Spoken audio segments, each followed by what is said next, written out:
Bonjour, mon nom est Lise Santoro. Depuis quelques mois, je suis le directeur général de la société TAC, The Healthy Aging Company, après avoir travaillé plus de 15 ans dans de grandes sociétés internationales pharmaceutiques et diagnostiques, 2 ans au ministère de la Recherche, conseillère innovation auprès du ministre Claudie Aigneret, et enfin 10 ans à la direction générale de sociétés entrepreneuriales. TAC est une société de biotech innovante qui développe un candidat médicament ALF 5755, first in class, découvert dans des laboratoires de l'INSERM, dont l'objectif est de traiter le diabète de type 2 en luttant contre la résistance à l'insuline. La société a été créée en 2018 par le professeur Christian Bréchot, ainsi que d'autres médecins et chercheurs, les professeurs Gilles et Paul Amouyal, le professeur Magnan et le docteur Jameau. TAC est aujourd'hui basé à Paris, au cœur de l'hôpital Cochin, mais également aux États-Unis, au cœur de l'université de Floride du Sud. En cela, elle est vraiment ancrée sur un socle scientifique très solide. Alors, le diabète de type 2, c'est une maladie qui est considérée aujourd'hui comme étant la première pandémie mondiale non infectieuse, selon les termes mêmes de l'Organisation mondiale de la santé.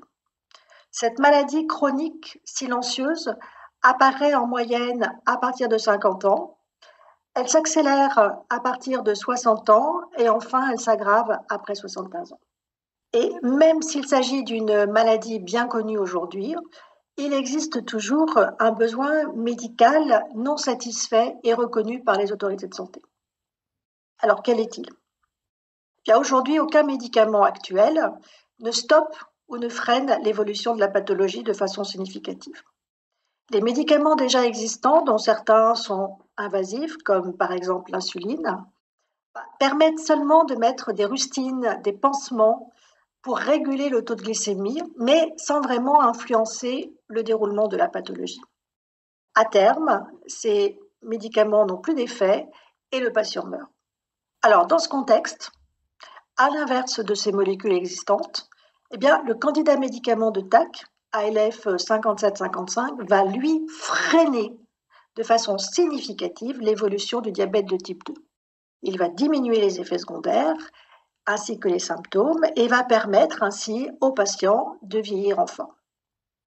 Alors pourquoi la molécule de TAC est-elle capable de faire ça alors que les autres médicaments ne le permettent pas? Eh bien parce que la molécule va agir directement à la cause de la maladie, à son étiologie, qui est la résistance à l'insuline, alors que les autres médicaments ne s'attaquent qu'aux symptômes. Et ceci est possible via le mode d'action unique et nouveau démontré avec la molécule ALF 5755.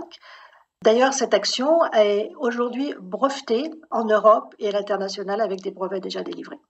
En cela, nous pouvons dire que ALF 5755 sera un game changer dans la prise en charge de la maladie.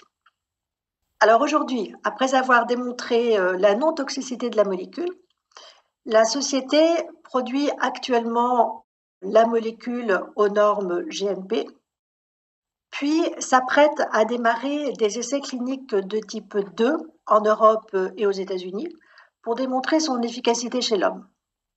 Donc, dans ce contexte, nous avons besoin plus que jamais d'accélérer les investissements. Alors, nous sommes tous concernés par le diabète de type 2, directement ou indirectement via nos proches. Donc, mobilisons-nous, participez à nos côtés à cette formidable aventure technologique, à cette aventure humaine, au service des patients, au service finalement de chacun d'entre nous, via la plateforme Happy Capital. Alors, nous vous donnerons bien sûr régulièrement des nouvelles du développement de la société et je vous dis à très bientôt.